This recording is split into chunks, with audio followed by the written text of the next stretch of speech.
Қызылорда облысы Шиелі ауданы Алмалы ауылы.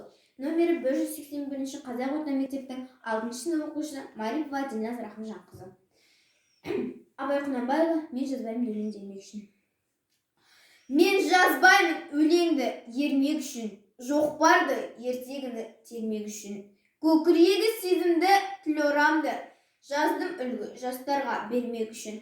Бұл сөзді тасырықпас талап тұғар, көңілінің көз ашық сергек үшін.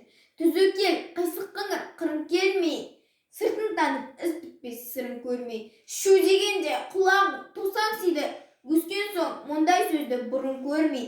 Таңғаламын алдыңға айтқандықпай, және айта бер, дейді жұрт тыным бермей.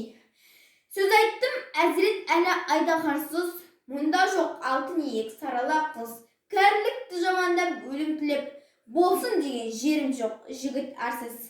Әсіре қызыл емес деп жиренбеңіз, түбі терең төз артық бір бай қарсыз. Батырдан барымташы туардан ғой, қызшыл да қызықшыл да әуре жан ғой.